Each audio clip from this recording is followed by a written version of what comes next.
Buenas tardes.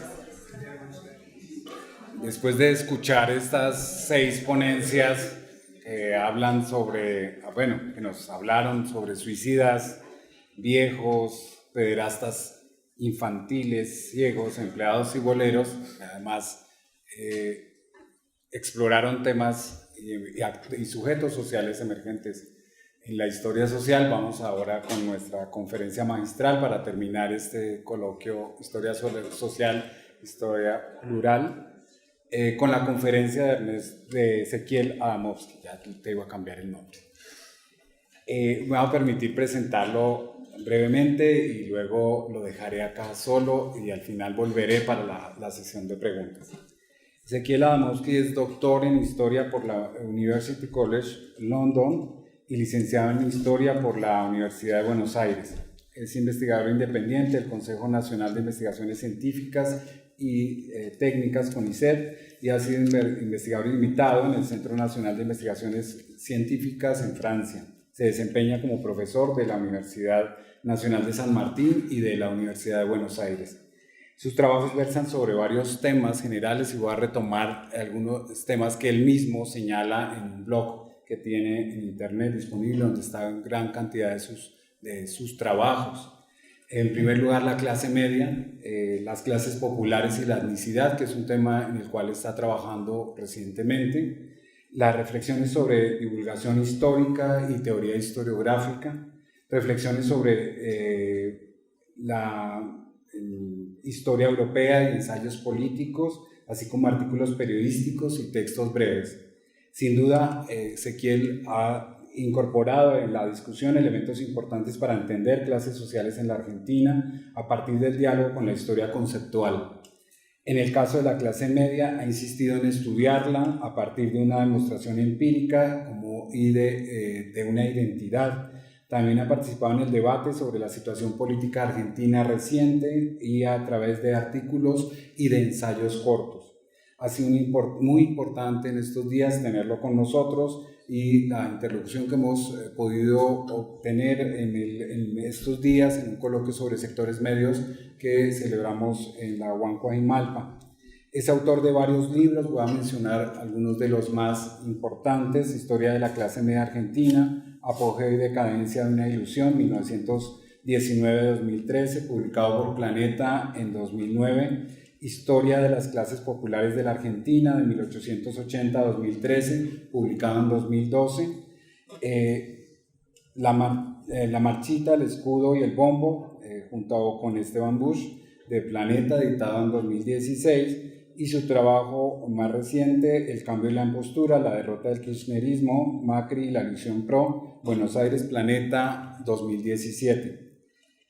Ha sido reconocido también, aparte de estos libros y de una gran cantidad de artículos sobre los temas que he mencionado hace un rato, con varios premios en la categoría de historia de varias entidades, y pues sin duda alguna es un reconocido investigador de la historia de estos temas que he mencionado, y sobre todo sus trabajos sobre clase media son frecuentemente citados, no solamente en Argentina, sino en otros contextos, y por el diálogo que ha podido establecer con grupos interdisciplinarios en Argentina sobre el tema, con antropólogos, sociólogos y en otros contextos también relacionados con estas investigaciones sobre este tema. Me da mucho gusto tener con nosotros a Ezequiel en esta oportunidad y le doy las gracias por haber aceptado nuestra invitación a venir a México y a estar con nosotros en esta conferencia magistral para cerrar el coloquio en celebración de los 15 años de nuestro seminario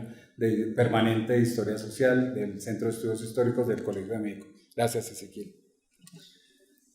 Bueno, en verdad el agradecido soy yo. Es un gusto enorme estar hoy aquí con ustedes compartiendo este encuentro. Es un honor también ser recibido en esta casa de estudios. Quiero agradecerle especialmente a Mario Barbosa, a Clara Lida y a María Dolores Lorenzo por la invitación y por la hospitalidad, y por supuesto también al Colegio de México, a la UAM y a las otras instituciones que hicieron esto posible. Doblemente encantado de estar aquí porque además es mi primera vez en México, hace mucho tiempo que quería venir, así que muchas gracias. Y a ustedes por estar aquí hoy. Clase media es un concepto que hoy es ubicuo por todas partes, tanto en el vocabulario académico como en el coloquial. Por todas partes se da por descontado que existe una clase media, que tiene características determinadas, que es capaz de actuar políticamente como un sujeto, incluso un grupo que es dotado de una misión social insustituible. Se dice de la clase media que es motor del progreso, que es garante de la estabilidad política, que es la creadora de la cultura. Se ha hablado recientemente incluso del promisorio surgimiento de una clase media global que estaría en condiciones de llevar el bienestar y la moderación política al mundo entero.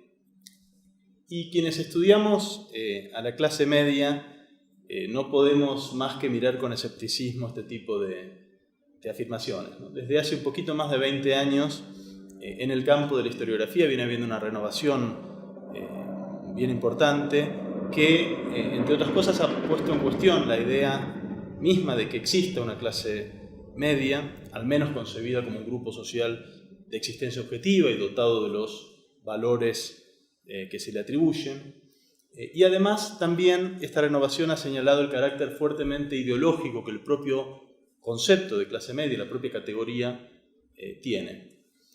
Hoy me gustaría hablar el segundo aspecto, hablar de clase media como categoría. Voy a dejar de lado la pregunta por la existencia o no de un grupo social objetivo. Me interesa entonces concentrarme en la idea de clase media y sus funciones a través del tiempo.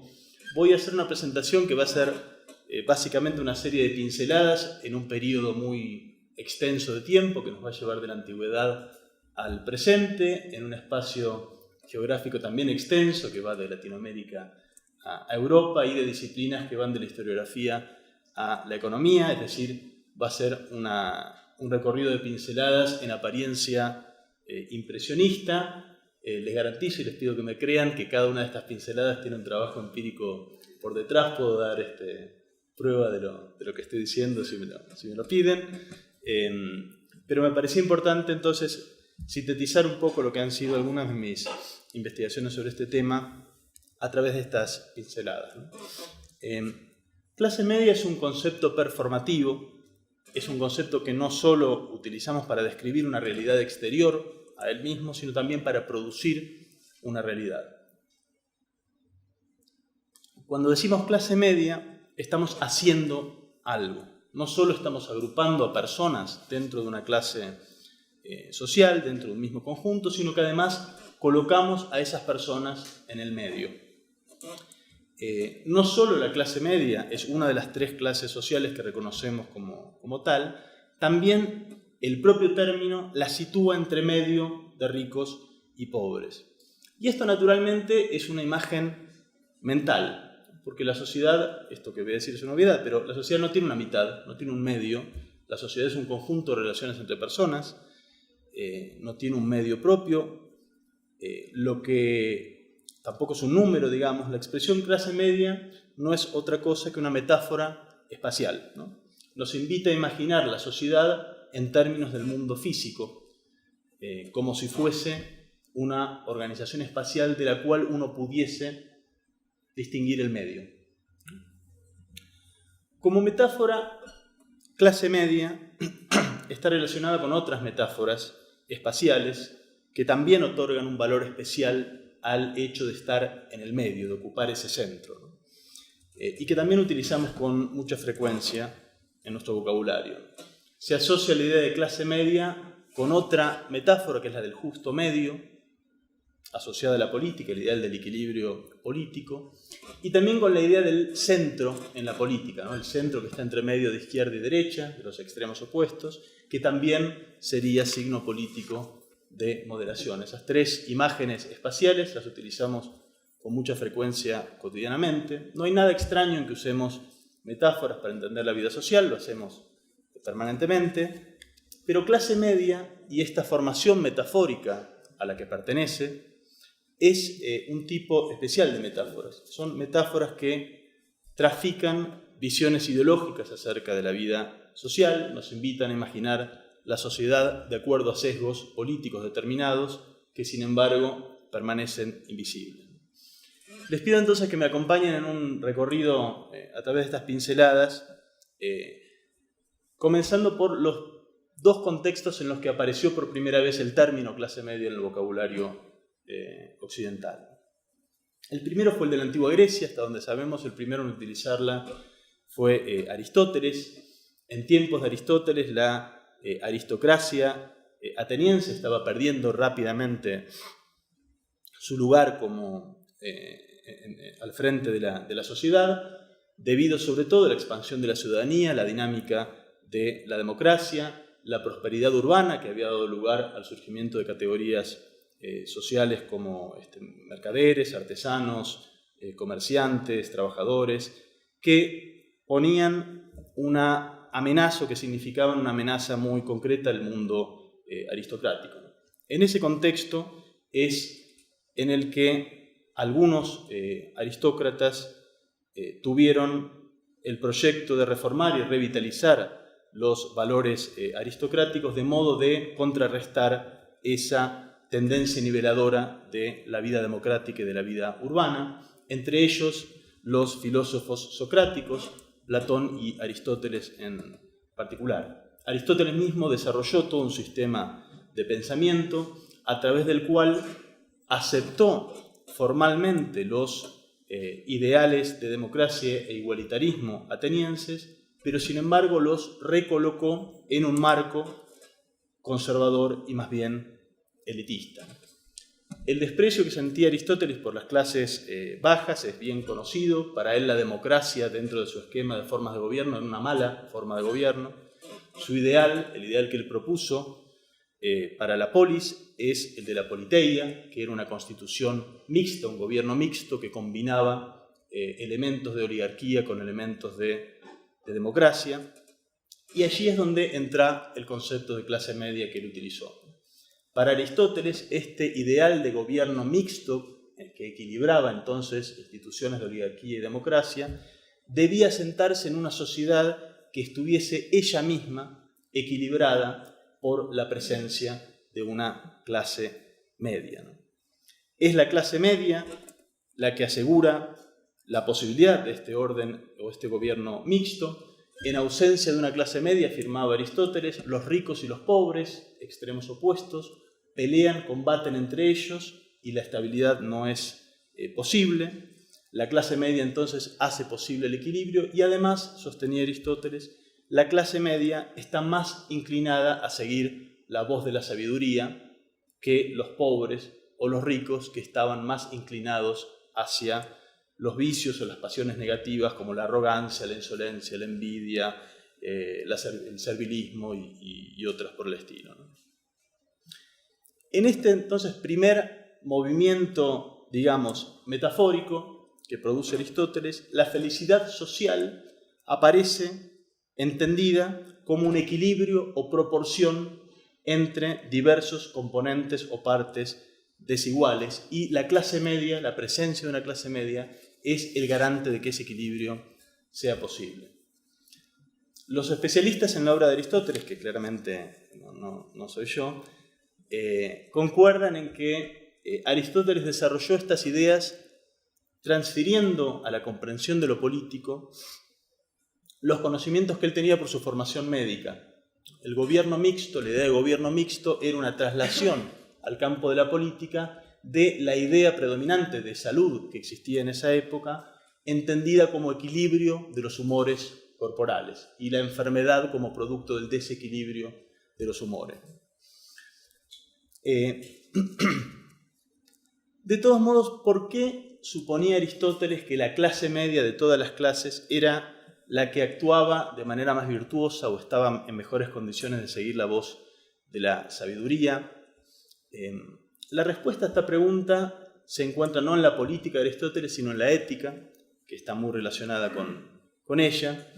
En la ética de Aristóteles, ustedes también lo saben, él identificó 11 virtudes fundamentales. cada una de esas virtudes, en su esquema de pensamiento, era el justo medio entre dos vicios opuestos. Cada una de las 11 virtudes se ubicaba en el medio entre dos vicios. El justo medio era entonces el que garantizaba una vida de virtud y moderación. Por ejemplo, para Aristóteles, una de las virtudes, que era el coraje, se definía como el justo medio entre la cobardía y la temeridad. Cobardía era tener muy poco coraje, temeridad era tener demasiado coraje, el justo medio era la virtud apropiada. Esta idea plantea una simetría que, cuando uno la analiza brevemente, es bastante caprichosa, ¿no? Porque en verdad, en términos morales, nosotros pensamos y decidimos qué acciones vamos a tomar o qué acciones no vamos a tomar. No decidimos calculando el justo medio entre dos posturas, ¿no? Uno analiza cómo va a actuar o decide cómo va a actuar, por un lado, digamos, midiendo en todo caso qué costo tiene actuar de esa manera para uno y qué es lo que espera la sociedad de uno. Es decir, con arreglo a un sistema de valores que es externo, que no surge por un cálculo matemático de cuál es el medio de la acción. Por ejemplo, nosotros decidimos si arriesgar nuestra vida para salvar a alguien de un auto que lo está por atropellar. No hacemos el cálculo mental de qué sería ser demasiado cobarde, qué sería ser temerario, luego decidimos cómo actuamos. No, sencillamente sabemos que la sociedad espera de nosotros que tratemos de salvar a esa persona y sopesamos eso con el miedo que nos da que el auto nos atropelle. Es decir, en otras palabras, que la doctrina del justo medio, en términos morales, nos invita a pensar que las decisiones morales se comprenden en términos del mundo físico, como un equilibrio que no depende entonces de las expectativas o de los sistemas de valores sociales, sino que va de suyo. ¿Por qué Aristóteles, que era una persona tan reflexiva, iba a adoptar una doctrina ética tan, en apariencia, sin sentido? No lo sé, pero lo que sí puedo decirles es que esa doctrina del justo medio también era compartida por otros filósofos griegos de la época y se encuentra en distintas culturas, incluyendo la China antigua. Es una formulación entonces moral que invita entonces a pensar las normas morales por medio de esta operación metafórica como si fuesen propias o como si pudiesen entenderse en términos del mundo físico.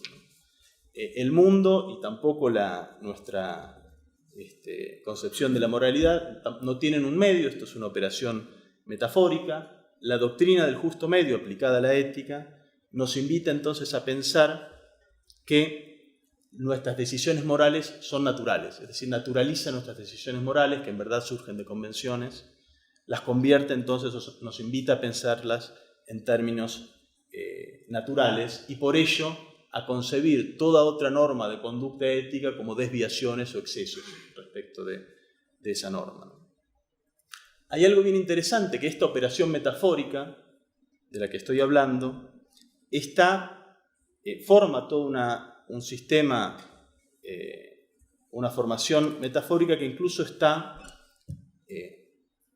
profundamente arraigada en el propio lenguaje que utilizamos, ¿no? Las nociones como medio, justo medio, clase media, vienen de una raíz indoeuropea muy antigua, que es la raíz med, presente en las lenguas indoeuropeas, que es la misma raíz que usamos para decir medio, para decir medir, también la que usamos para decir pensar o meditar, la que usamos también para decir medicina, ¿no? Todas estas palabras vienen de la misma raíz, y el sentido de esa raíz indoeuropea antigua es llevar las cosas a su medida, ¿no? Como si las cosas tuviesen su medida de suyo.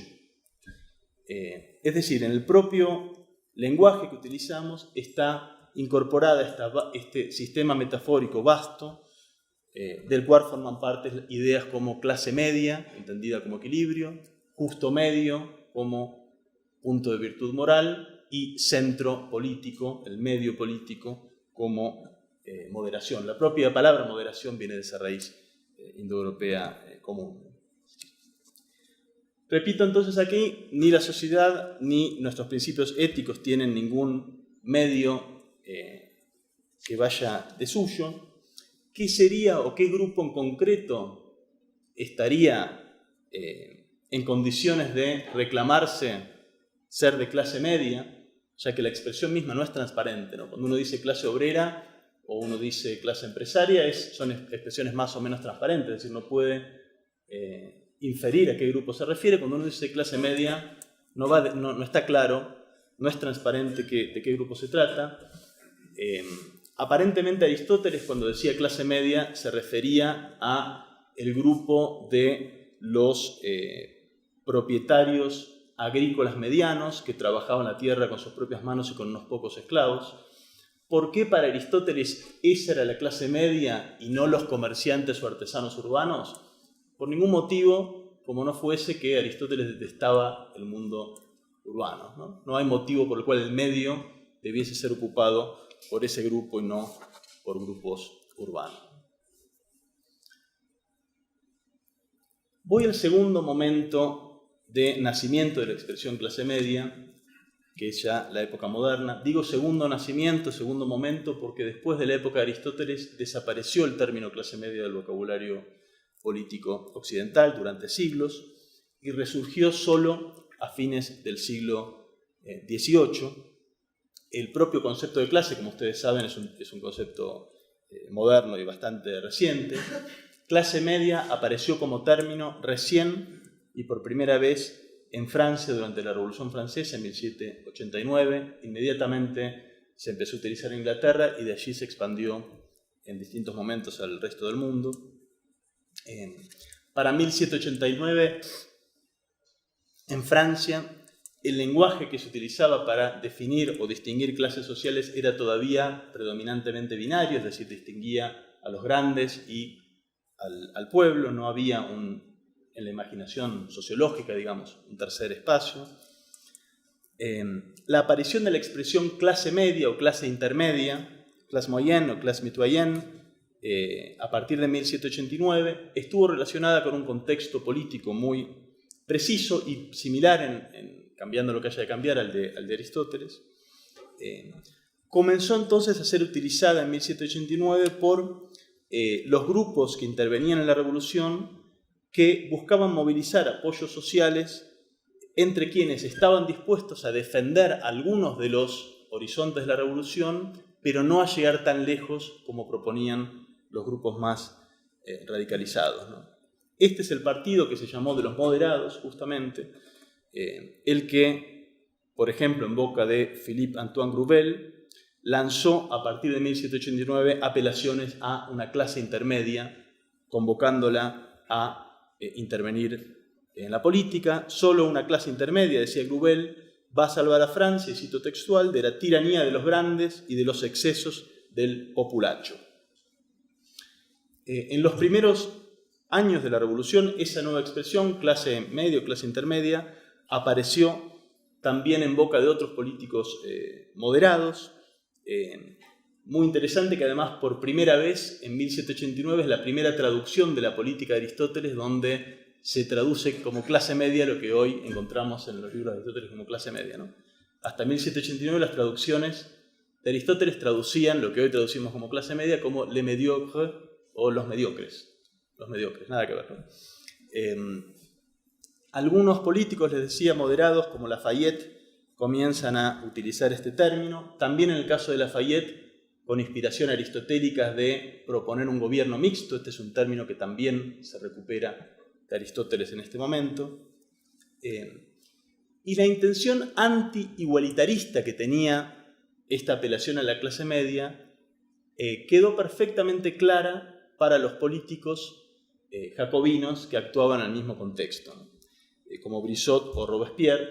En 1792 Robespierre tiene un discurso bien interesante donde denuncia a Lafayette por querer, cito textual, crear un partido intermedio entre la odiosa aristocracia del antiguo régimen y el pueblo. Para lograr tal cometido era indispensable presentar al partido del pueblo como si fuera una facción, era indispensable dar vuelta a la moral de la igualdad y la justicia social hasta convertirla en un sistema de destrucción y anarquía. Por medio de esta difamación, sigue Robespierre, a los malos ciudadanos, que son demasiado cautelosos o cobardes como para levantar abiertamente la enseña de la aristocracia, se les da una manera de combatir contra la libertad sin que parezca que abandonan sus banderas. Así, los ricos y los funcionarios, los egoístas, los ambiciosos e intrigantes y todos los que se ponen en el lugar de autoridades se juntan bajo la bandera de esta facción hipócrita, conocida como los moderados, que han puesto en riesgo la revolución. 1792, Robespierre. En el contexto de la revolución no se difunde demasiado este término clase media, pero sí unos pocos años después, de la mano de los liberales doctrinarios en Francia y particularmente de François Guillot, que otra vez aquí apela a una clase media como parte de un programa que significaba, por un lado, contrarrestar la tendencia más democratizadora de la política plebeya de entonces, pero al mismo tiempo no volver hacia atrás, según proponían los ultras en el mismo momento. Desde la época de Guillot, los liberales en Francia y también en Inglaterra para la misma época presentan sus programas como juste milieu, como justo medio, como moderados, se presentan entonces como el centro entre extremos igualmente nocivos, inadecuados o maléficos, que son los de la izquierda y la derecha. Y repito nuevamente acá, el programa que proponían los liberales no es la combinación del resto de los programas, no está en el medio de nada, es sencillamente un programa posible, entre muchos otros que vi allí. Al plantearse o presentarse como justo medio, se presentan o convierten en su programa en la opción natural, equilibrada y por la misma operación metafórica, proyectan sobre los otros programas de izquierda o derecha la idea de que son extremos, es decir, que están tocados por el vicio de no estar en el justo medio, ¿no? Guillot llamaba a la clase media a encarnar entonces ese programa político particular, ¿no? En suma, la idea de la clase media y en general la formación metafórica del justo medio aplicada a la política apareció tanto en el contexto antiguo como en el moderno, en momentos en los cuales hay movilidad de categorías sociales, en momentos en los cuales la política pone en riesgo la continuidad de un orden social determinado. Para cumplir su misión política, el concepto de clase media, tanto en la época de Aristóteles como en la moderna, era parcialmente abierto y variable. Es decir, repito aquí, el término clase media no permite inferir de manera transparente o directa qué grupo social tiene derecho a reclamar ese lugar de justo medio. ¿Quién o cómo se define quién es el que está en lugar de estar en el medio? Para decirlo con una simplificación así muy rápida, esa pregunta tiene que ver con dos preguntas, que es definir a quién tenemos que aceptar para dejar afuera a quién. En tiempos de Guillot, cuando él convocaba a la clase media a la acción, en lo que él estaba pensando es en la burguesía urbana, ese es el grupo social que tenía en mente, para excluir entonces a la política del populacho.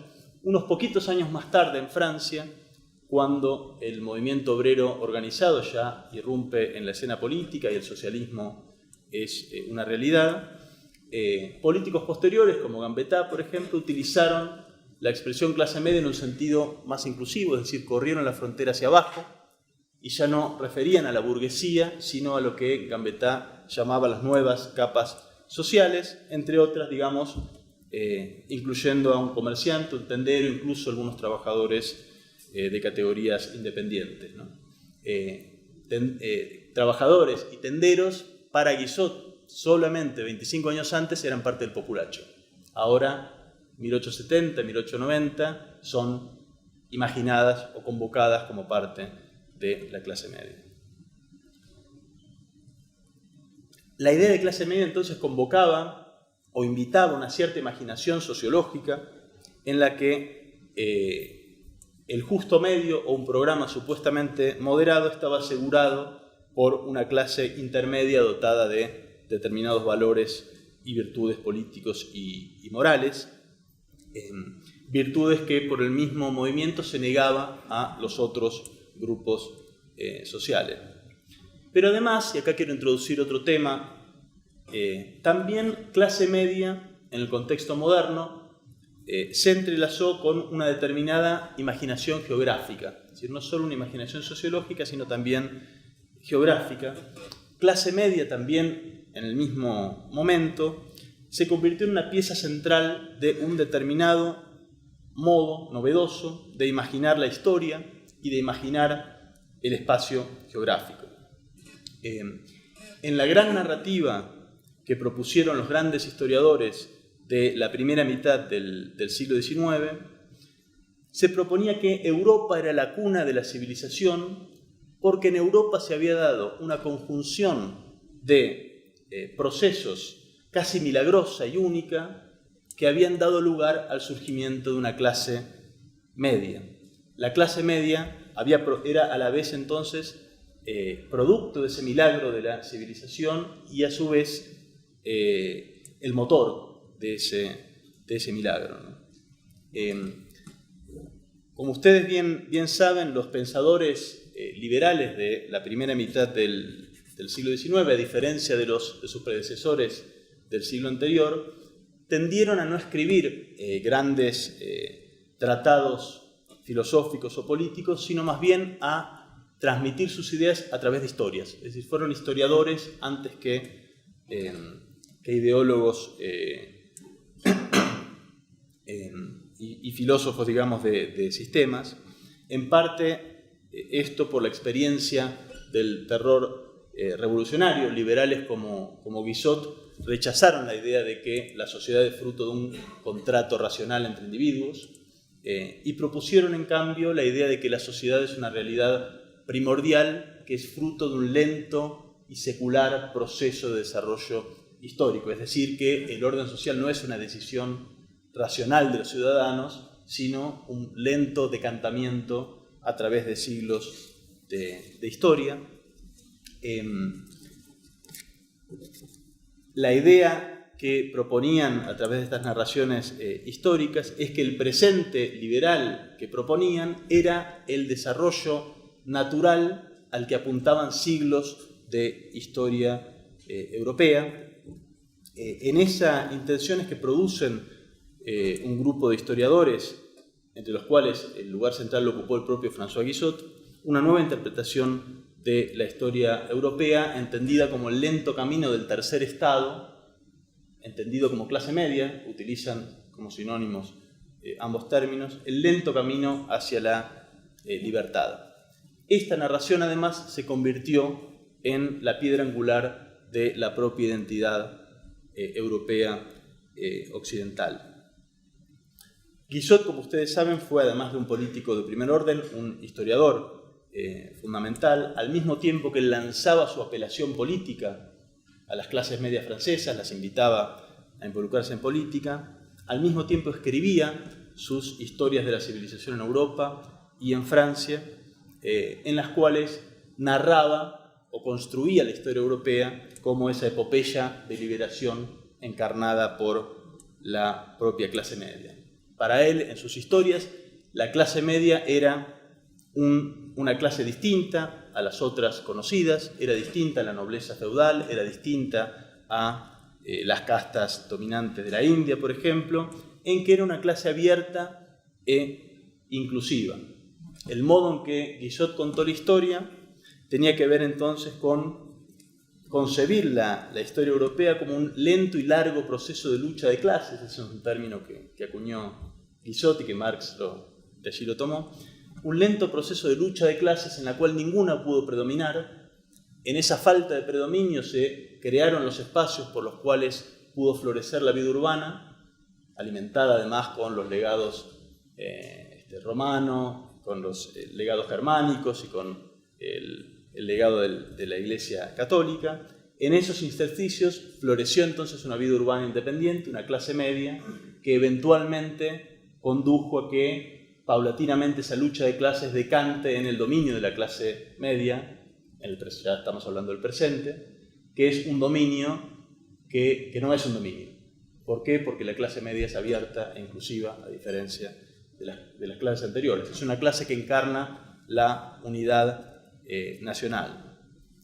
Esta gran narrativa de la historia que propuso Guizot fue desarrollada y compartida por otros grandes historiadores y políticos de la época, Royer Collard, Prosper de Barant, Augustin Thierry, Mignet, incluso Lamartine o Armand Carrel, ¿no? Desde ese momento entonces los europeos han aprendido a imaginarse a sí mismos como herederos de esa prodigiosa historia lenta que produjo el milagro de la civilización en Europa, es decir, como habitantes de la tierra de la clase media, que no es otra que la tierra del milagro de la civilización. Lo que me interesa hoy destacar de esta gran narrativa es que del mismo modo que invita a imaginar el territorio europeo como la tierra del milagro de la civilización, ha producido una visión de todos aquellos territorios que no pertenecen a Europa que los convierte en una especie de foto en negativo de la historia de la civilización europea, ¿no? Allí donde la Europa occidental es construida como tierra del milagro, todo el resto del mundo aparece como una tierra yerma, una tierra incapaz de producir o generar el milagro de la civilización, una tierra estática, una tierra sin historia. Las historias justamente de la periferia aparecen muchas veces narradas como explicaciones de aquello que le falta, antes que explicaciones de aquello que son. Esta propia narrativa histórica invita entonces a contar las historias de América, o de Asia o de otros lugares como compendios de aquello de lo que carecen, explicaciones de por qué no surgió en esos territorios el milagro de la civilización y por qué falta en esos territorios la levadura de la civilización, que no es otra que la clase media, ¿no? En esta visión, digamos, autocentrada y si me permiten, narcisista de la historia europea, se transfirió también a los modos de entender no solo la historia de las regiones no europeas, sino también los modos de entender el atraso económico y las políticas que permitirían superarlo, ¿no? Esta idea de que el milagro de la civilización tiene que ver con el milagro de la presencia de una clase media en Europa, que proyecta la idea entonces de que el atraso tiene que ver con la carencia de ese elemento nutriente, llevaron entonces una larga tradición de economistas a pensar políticas del desarrollo sobre la base de la idea de que es indispensable inseminar los espacios atrasados con ese elemento que les falta, que es el elemento que aporta Europa occidental. Los primeros que desarrollaron un pensamiento en este sentido fueron los fisiócratas en la década de 1760 en Francia, cuando tuvieron que proponer medidas de lo que hoy llamaríamos desarrollo para Catalina II de Rusia. Y la idea que le propusieron era que el mejor modo de generar la civilización en Rusia era estableciendo colonias de europeos occidentales en el territorio ruso, de modo tal que llevasen la semilla de la civilización y esa semilla prendiese en los habitantes nativos. Con distintas variantes, esta idea, la idea de que el territorio trazado debe ser inseminado por Europa occidental, aparece en una larga tradición de economistas europeos.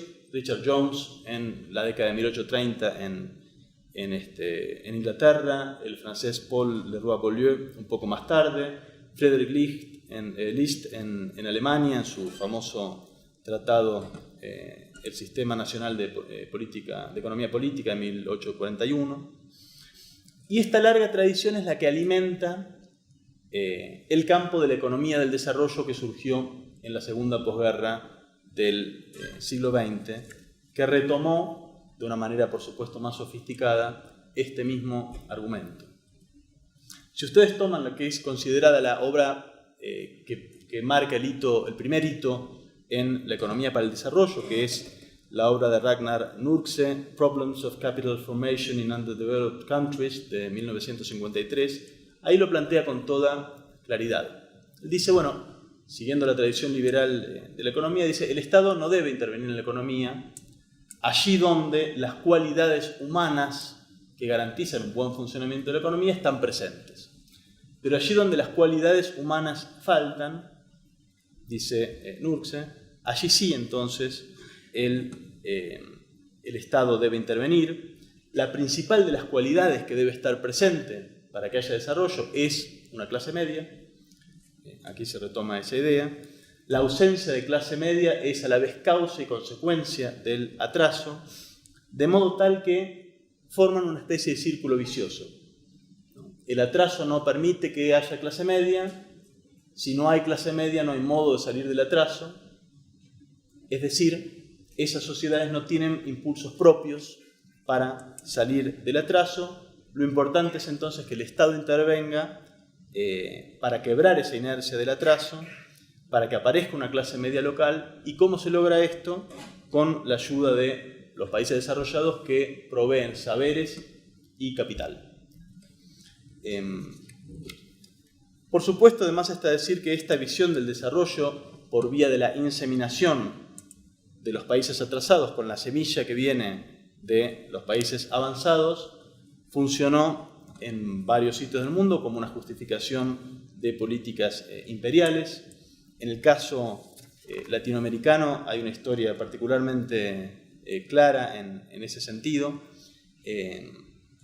Desde la década de 1930 en adelante hay un intenso debate intelectual en Estados Unidos, sobre todo acerca de Latinoamérica y las causas de su atraso, y las explicaciones científicas que se ofreció desde la economía para el fenómeno del atraso y las recetas para superarlo, desarrollaron muy tempranamente la idea de que a América Latina le faltan elementos indispensables que debe incorporar, traer de afuera para dejar ese atraso detrás. Le falta visión empresarial, emprendedora, le falta tecnología, le falta capital y por supuesto le falta clase media.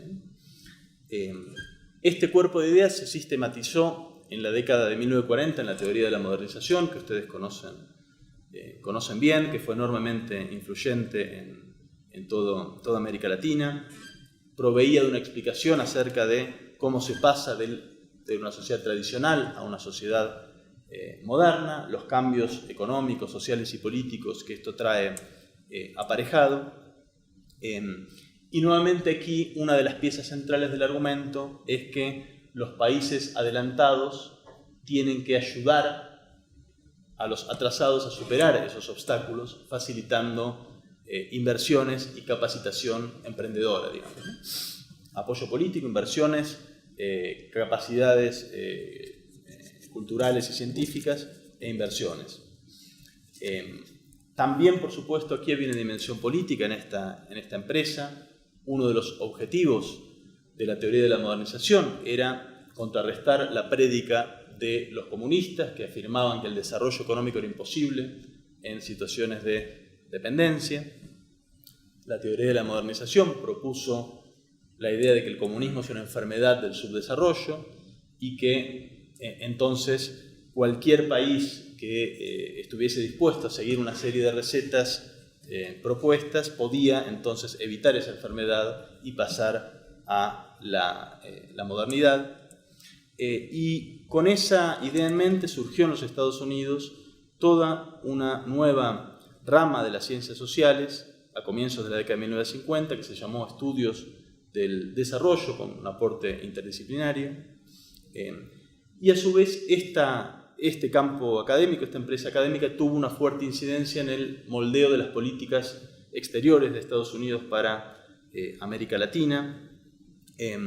Hubo una gran actividad en los años 50 en adelante por difundir la sociología y este nuevo campo de estudios en América Latina, y este campo también informó de manera crucial las políticas de la llamada Alianza para el Progreso que propuso Kennedy en 1961, que proponía otra vez acá enviar millones de dólares de capital y a la vez apoyo técnico en grandes cantidades para generar la modernización local. Y una de las esperanzas explícitas de la Alianza por el Progreso era que las clases medias de cada país, debidamente fortalecidas con esta ayuda, iban a ser el baluarte, la punta de lanza, el agente impulsor de la modernización, capaz de quebrar las resistencias de la sociedad tradicional. Y por supuesto ser aliadas en la lucha contra el comunismo. Por todo esto, la clase media fue una preocupación central en la sociología norteamericana y inmediatamente también en la latinoamericana. En los años 40 y 50 se discutió con mucha intensidad sobre las supuestas virtudes políticas de la clase media como garante de progreso y estabilidad para las sociedades latinoamericanas. La centralidad fue tal que en 1948 la Unión Panamericana, que es el antecedente de la actual Organización de Estados Americanos, fundó una oficina de ciencias sociales en Washington para brindar asistencia técnica en el fomento del desarrollo en América Latina, y la primera actividad que encaró esta oficina de ciencias sociales fue un estudio monumental en 20 países latinoamericanos acerca de la clase media en cada uno de estos lugares, con la pregunta explícita de si la clase media podía contribuir a la estabilización social y económica del mundo. Establecieron para ello toda una guía modelo e invitaron a sociólogos de cada uno de estos 20 países a colaborar en esta investigación monumental que se publicó en castellano en 1950 y 1951. La CEPAL, un poquito después, también encaró estudios muy intensos sobre la clase media. Las propias iniciativas y publicaciones que generó la Unión Panamericana tuvieron un papel clave en la difusión en América Latina del propio término del concepto de clase media. Cuando la Unión Panamericana inició este proyecto de investigación sobre la clase media, convocó, entre otros, al sociólogo ítalo-argentino Gino Germani, que estaba ya bien familiarizado con la sociología norteamericana y mundial de la época, para que colabore en el diseño general de la encuesta. Y poco tiempo después, Germani se convertiría en una figura enormemente influyente en las ciencias sociales latinoamericanas, especialmente gracias a su obra Política y Sociedad en la época de transición, de 1962, reeditada múltiples veces y con circulación muy amplia, en la cual Germani volvía entonces o sistematizaba esta explicación del paso de las sociedades tradicionales a las modernas como un proceso en el cual la clase media, la presencia de una fuerte clase media era crucial, asociada a procesos de urbanización e industrialización. Era la clase media, en los casos exitosos, la que conseguía desplazar a las élites tradicionales del poder, abriendo camino para las reformas económicas, sociales y políticas benéficas y democratizantes.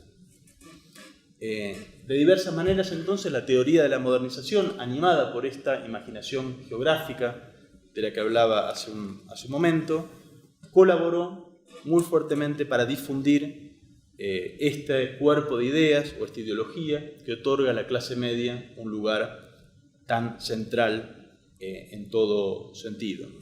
Fue también el cuerpo de teoría que legitimó los programas imperiales como la Alianza para el Progreso, poniendo o invitando a pensar a los países atrasados como alumnos del maestro central o como receptores pasivos de la inseminación que venía del mundo desarrollado, y el mismo cuerpo de ideas que invitó a pensar o a concebir las ambiciones económicas y políticas del gran capital como una fuerza benéfica.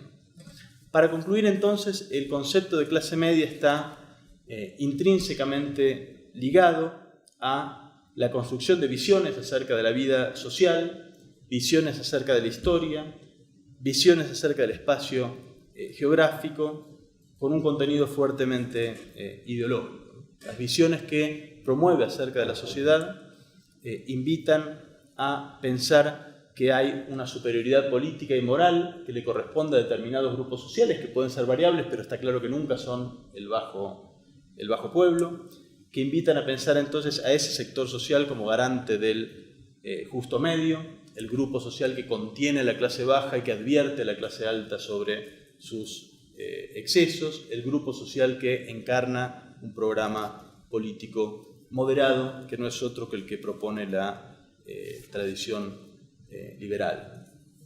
Se relega de ese modo, a través de ese relato, la posibilidad de que otros grupos sociales puedan ser portadores de virtudes políticas o agentes de modernización, por caso las luchas sociales o de movimientos sociales que, como bien sabemos, han tenido un aporte crucial y decisivo a la hora de democratizar nuestras sociedades, que sin embargo a partir de estos relatos quedan más bien invisibilizadas. En fin, la idea de clase media construye sentidos muy precisos de superioridad social y de inferioridad también asociados, lo mismo que sentidos muy precisos de superioridad e inferioridad étnica y racialmente marcados, ¿no? Es entonces un excelente motivo para que abracemos a la clase media como objeto de estudio, pero sin embargo rechacemos clase media como término analítico a la hora de investigarlo. No casualmente, con esto termino, esta renovación historiográfica de las que les comentaba hace un momento ha tenido algunos de sus aportes más interesantes de la mano de historiadores que vienen de las periferias, como el indio Sanjay Joshi, que es uno de los primeros que llamó la atención o nos invitó a pensar a la clase media no como un grupo realmente existente, sino más bien como un proyecto, es decir, como un proyecto de virtudes políticas o de ordenamiento político, más que como una descripción de un grupo social que ya en la actualidad tenga esas características, ¿no? Sanjay Joshi mostró que el grupo que se autodenominó clase media en la India no estaba dotado de todas esas virtudes políticas y morales que se le asociaban, pero lo interesante del caso es que desde esa luz pudo hacer una investigación de vuelta sobre el espacio de Europa Occidental, mostrando que tampoco los sectores, las clases medias en Europa Occidental tenían esos rasgos morales, políticos que se le atribuían. Termino entonces aquí, esperando que esta invitación les interese. Gracias.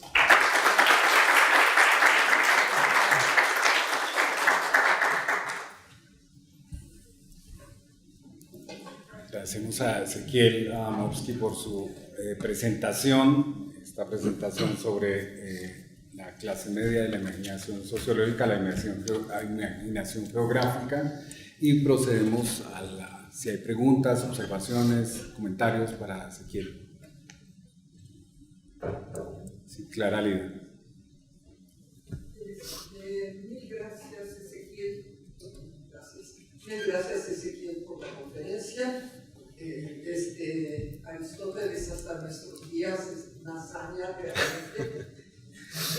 Me ha llamado la atención, tal vez porque me dedico al siglo XIX europeo sobre todo, que prácticamente usaste una sola vez la palabra burguesía y en cambio has usado continuamente la palabra clases medias, que en realidad, si yo lo entiendo bien, es un concepto que sale del mundo anglosajón y el mundo germánico, Mittelstand en alemán, ni siquiera clase, estamento, y en el caso inglés, en el siglo XVIII, la clase media es lo que no era ni la aristocracia ni la plebe, usando plebe además como el término definitorio.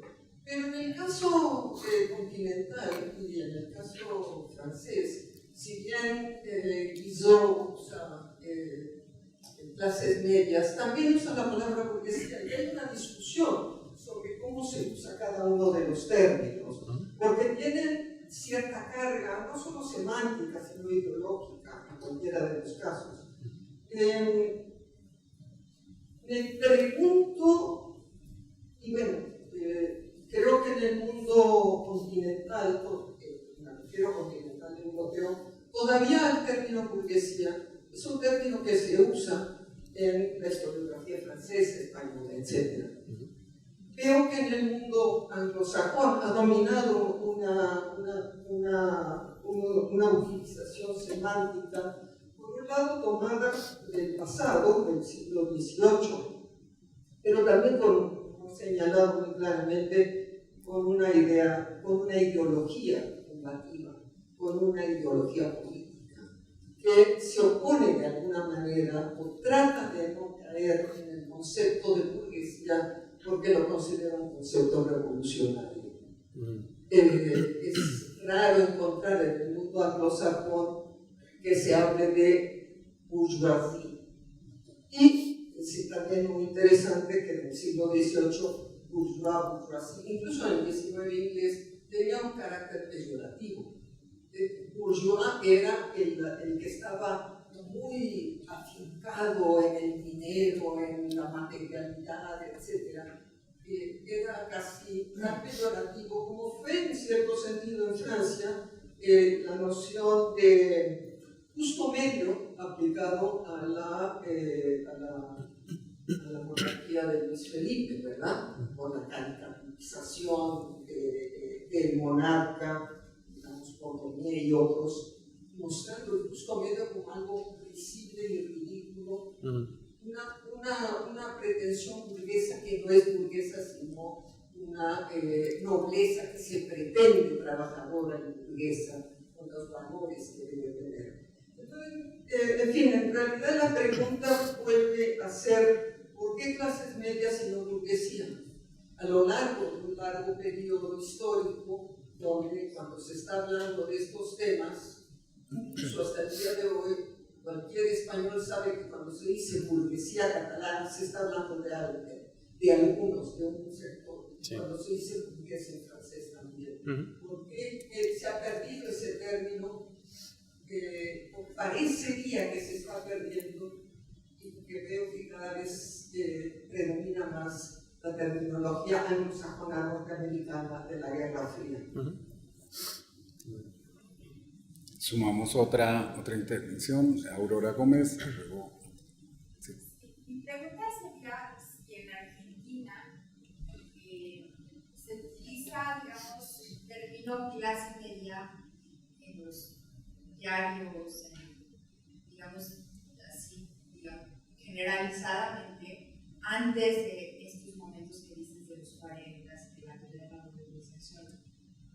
yo, escuchándote, pensé que en México no, realmente como que la idea que se elabora fines de la década de 1900 es más bien la idea de que si hay un justo medio, pero que son los mestizos, que no son ni los blancos ni los indios, y sí se podría encontrar una relación con clase media, pero no es precisamente así. Y realmente es en ese grupo de los mestizos donde puede haber una identidad nacional, digamos, como que tiene que ver también con esto de encontrar dónde está realmente el centro de donde puede surgir un sentido de nación. Entonces no sé cómo se da eso allá. Vani Petina, por favor.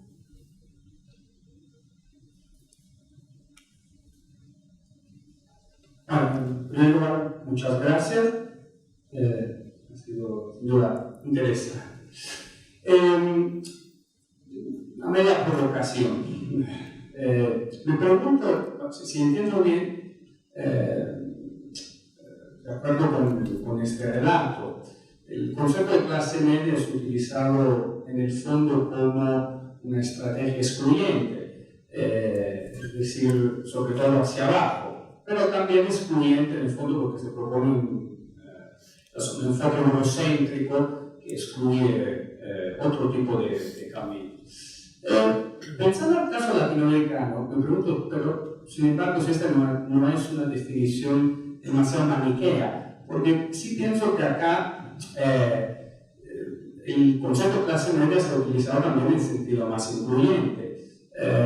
Estoy pensando en las experiencias de los populismos, donde en el fondo el concepto de clase media sirve para definir coaliciones interclasistas, donde el abajo y el medio tienen una función, si quiere, de progresista en sentido de ampliación de los perímetros sociales, por ejemplo, ¿no? Estoy pensando en la PRI, estoy pensando en el MNR en Bolivia, es decir, en esos contextos el utilizo de clase media no es excluyente hacia abajo, al contrario, ¿no? O sea, sí es funcional a una coalición, a crear una coalición que más bien tiene objetivos incluyentes.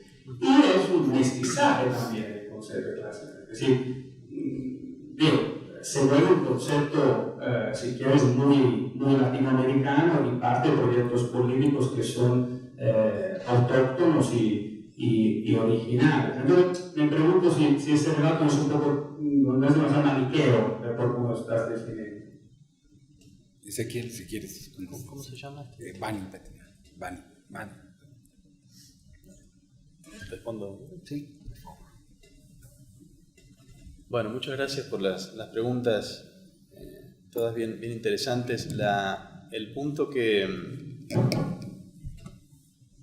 trae la doctora Lida es crucial, me parece a mí, en el siguiente sentido. Voy a hacer una distinción que es, por un lado, cuál es el lenguaje académico que utilizamos para entender una realidad y cuáles son las categorías nativas en distintas épocas, ¿no?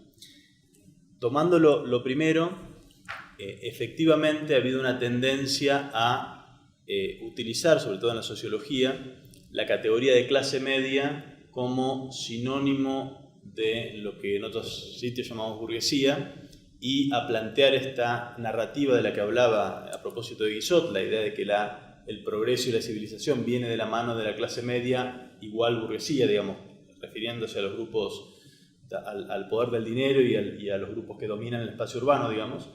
En los estudios académicos ha tendido a utilizarse más bien el término clase media, ¿no? Si uno ve las grandes construcciones desde la sociología, por ejemplo, de Michael Mann, que propone clase media como el término que explica el paso de una sociedad clasista a una sociedad integrada por obra justamente de la presencia de la clase media igual burguesía. Ese es el término elegido, y en la historiografía la gran figura, digamos, previa a esta renovación historiográfica de la que hablé, que es Jürgen Koka, también utilizó clase media para describir esos grupos de predominio económico y urbano que supuestamente nos trajeron el progreso, la democracia y el bienestar a través del tiempo, ¿no? En ese sentido, entonces sí, clase media se utiliza como sinónimo de burguesía en los estudios académicos y tendió más bien a desplazar burguesía y a situar clase media como concepto predominante, ¿no? Sobre el segundo aspecto, que son los vocabularios nativos, digamos, es bien interesante porque parte de las críticas que se plantearon a los esquemas como los de Jürgen Koka o de Michael Mann es que, parándose desde el punto de vista de los actores en el siglo XIX o XVIII-XIX europeo, efectivamente no hay clase media en toda Europa, ¿no? En el espacio británico, por ejemplo, sí, clase media es el término nativo para hablar de burguesía, ese es el término que se utiliza. En inglés se dice bourgeoisie, pero es importar un vocablo francés, no es un vocablo propio. El término que se utiliza en el siglo XIX británico es entonces clase media entendida como burguesía, es decir, aquellos que no son ni nobles ni bajo pueblo. Pero en otros contextos nacionales ese no es el término. El caso que mencionabas alemán, del Mittelstand, que es el término que se utiliza en el siglo XIX para referir sobre todo a los artesanos en Alemania, ese es el término Mittelstand, que sería estado medio o rango medio, y no el término Mittelklasse, que se empezó a utilizar después en Alemania, que sería la traducción más precisa, y los sentidos son completamente distintos, ¿no? El Mittelstand era un grupo que no tenía que ver con el poder del dinero, más bien era una categoría pensada en términos de antiguo régimen, como rango, como estado, no como clase, y una categoría que se imaginaba a sí misma como lejana al mundo sucio del interés pecuniario y del dinero. Y de hecho, sus ideales de ascenso social tenían que ver con pasar al mundo de los altos funcionarios estatales y no al mundo de los industriales, ¿no? De modo tal que para el caso alemán no tiene sentido, aferrándonos a las identidades y a los hechos históricos, traducir Mittelstand como middle class. No tiene nada que ver el grupo social al que refiere con el caso británico, es otro grupo. Y la categoría Mittelklasse todavía no es una categoría importante, se utiliza después. En Italia pasa algo similar. El término que se utiliza es cheto medio, si no me equivoco, si mi italiano no me falla, que es también una categoría referida a antiguo régimen, y recién la categoría de clase media se extiende en la época de Mussolini, no es un término previo, y nuevamente acá el cheto medio refiere a grupos urbanos más bien asociados a la cultura y no al poder económico, ¿no? De modo tal que es efectivamente una advertencia bien interesante la que nos trae con la pregunta y que refuerza la necesidad, digamos, de no englobar fenómenos diferentes con este término clase media, no solo por lo que expuse en mi conferencia, su dimensión ideológica, sino porque también fuerza una homogeneización en el espacio europeo que no existía como tal, y ni hablar si uno además la lleva a espacios fuera de Europa, ¿no? En referencia a la segunda pregunta, clase media como término en Argentina, interesante, en Argentina nunca clase media significó burguesía. Siempre estuvo claro que burguesía está arriba de la clase media, ¿no? Viene la burguesía y luego la clase media y finalmente la clase trabajadora. Como término en Argentina es interesante porque pasa algo en las sociedades de modernidades periféricas como la Argentina u otras latinoamericanas, que por supuesto los intelectuales locales estaban muy atentos a lo que pasaba en Europa en el siglo XIX, y los intelectuales y académicos y políticos conocían el término clase media y muy ocasionalmente lo utilizaban, en general para referir a Europa, no para referir a Argentina. Pero el momento en cual empieza a convertirse en un vocablo de uso común, es decir, no de uso especialista, sino de uso común, es más bien tardío, recién comienza a partir de 1920, muy lentamente, y se masifica, en verdad, en décadas todavía posteriores. No conozco el caso mexicano, me interesaría mucho conocerlo, me intrigó mucho esta idea de que se aplicaba la idea de justo medio a los mestizos como encarnación de un sentido de nación. Hay un punto de contacto con la propia idea de clase media, ¿no? En esta visión de que justamente para Guizot la clase media lo que se caracteriza es de ser un grupo inclusivo y abierto, con la idea del mestizaje como combinación de otros elementos que permite integrar y combinar esos elementos. Me interesaría saber mucho más sobre el tema, sería fascinante, ¿no? Y la pregunta de Bani sobre si es maniqueo el uso, una distinción que me parece importante hacer, que es que, digamos, cuáles son los vectores por los cuales se introduce este término, este vocablo en el espacio latinoamericano, y luego la historia posterior, el derrotero posterior de ese término, una vez que se convierte en vocablo de uso común, ¿no? En el caso que yo estudié, que es el caso de Argentina, lo pude documentar bien el sentido que yo llamo contrainsurgente del término clase media, es decir, que se utiliza, se introduce en el vocabulario político en 1920, en momento del máximo pico de activismo obrero, momento de amplias solidaridades entre obreros y empleados, y se introduce con la intención explícita de quebrar esa solidaridad, ¿no? Invitar a una parte de esos grupos a pensarse como una clase diferente de la de los trabajadores manuales. En Argentina ese sentido contrainsurgente uno lo puede reencontrar en distintos momentos, en diferentes encarnaciones, hasta la actualidad. Lo que por supuesto no quita que luego de introducido ese término y luego de convertirse en un vocablo de uso común y de convertirse en una identidad portada o que se ha hecho carne en un grupo de la población, otros grupos la han retomado con usos que no necesariamente son contrainsurgentes o maniqueos como lo planteabas, ¿no? El caso del aprismo es un caso interesante que mencionás, en el sentido de registrar que hay clase media y clase baja y utilizar esas dos categorías invitándolas a la solidaridad. En el caso de Argentina, también incluso hasta el Partido Comunista utilizó el término proponiendo una alianza entre clase media y obreros, de modo que no es irremediable que el término se utilice solo y únicamente con intenciones contrainsurgentes. Yo diría de todos modos que cuando un político del aprismo o del comunismo utiliza el término clase media, se le filtra por la ventana sin saberlo una determinada forma de imaginar el espacio social que, por ejemplo, recorta o pone un muro de clase de separación entre obreros y empleados. Y eso es algo que tiene consecuencias políticas que no son amistosas para quienes lo utilizan, a pesar de ellos mismos, me parece. Es decir, que es un término que carga que cuando uno lo activa determinada imaginación sociológica y geográfica, a pesar de las intenciones que tenga quien lo activa, ¿no? Si hubiera otra ronda que la última, porque ya nos están presionando para el siguiente momento del día de hoy, que sea el brindis. Si hubiera. Sí, bueno, pues creo que no hay más por ahora. Les agradecemos mucho, en primer lugar a Ezequiel. Yo pido un aplauso para Ezequiel nuevamente de cierre.